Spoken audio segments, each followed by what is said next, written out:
નમસ્કાર મિત્રો, સ્વાગત છે તમારું ગુજરાત ખબર ચેનલમાં।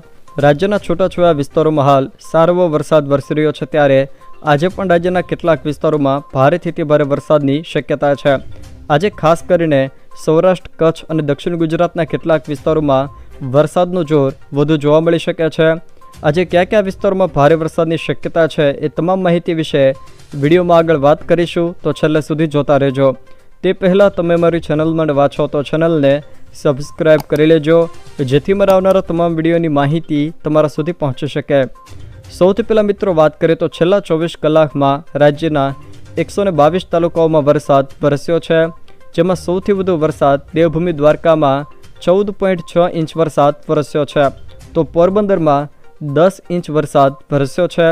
જોકે છેલ્લા 48 કલાકમાં પોરબંદરમાં કુલ 25 ઇંચ જેટલો વરસાદ વરસી ચૂક્યો છે, જ્યારે જૂનાગઢના કેશોદમાં 8.5 ઇંચ અને વંથલીમાં 7.25 ઇંચ વરસાદ વરસ્યો છે, તો દ્વારકાના કલ્યાણપુર અને વલસાડના ઉમરગામમાં 6.5 ઇંચ જેટલો વરસાદ વરસ્યો છે, જ્યારે દ્વારકાના ખંભાળિયામાં 5 ઇંચ અને પોરબંદરના રાણાવાવમાં 4.5 ઇંચ જેટલો વરસાદ વરસ્યો છે। તે સિવાય જો મિત્રો વાત કરવામાં આવે તો આજે ખાસ કરીને સૌરાષ્ટ્ર, કચ્છ તેમજ દક્ષિણ ગુજરાતના કેટલાક વિસ્તારોમાં ભારે વરસાદની શક્યતા છે। જોકે આજે મધ્ય ગુજરાત, ઉત્તર ગુજરાત અને કચ્છના કેટલાક વિસ્તારોમાં વરસાદનું જોર સાવ ઓછું જોવા મળશે। અહીંયા તમે જોઈ શકો છો તે મુજબ આજે ખાસ કરીને કચ્છના દરિયાકાંઠાના કેટલાક વિસ્તારોમાં ભારે વરસાદની શક્યતાઓ પણ રહેલી છે। જોકે કોઈક વિસ્તારમાં અતિ ભારે વરસાદ વરસી જાય એવી શક્યતાઓ પણ રહેલી છે।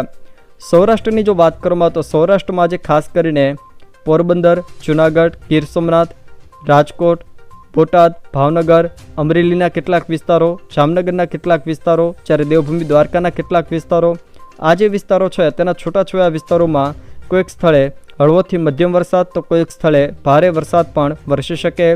ખાસ કરીને ભાવનગર, અમરેલી, જૂનાગઢ, ગીર સોમનાથ, પોરબંદરના કેટલાક વિસ્તારોમાં ભારે વરસાદની શક્યતાઓ પણ રહેલી છે।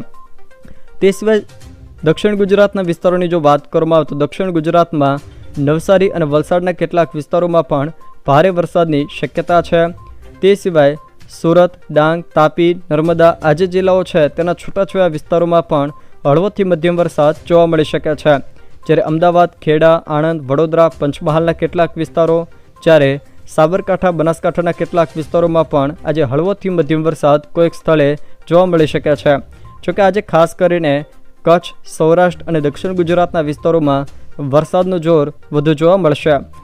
જો મિત્રો આ વિડીયો તમને પસંદ આવ્યો હોય તો વિડીયોને લાઇક કરો, તમારા મિત્રો સાથે શેર કરો, અને જો તમે અમારી ચેનલમાં નવા હોવ તો ચેનલને સબસ્ક્રાઈબ જરૂર કરજો, જેથી બનાવનારા તમામ વિડીયોની માહિતી તમારા સુધી પહોંચી શકે।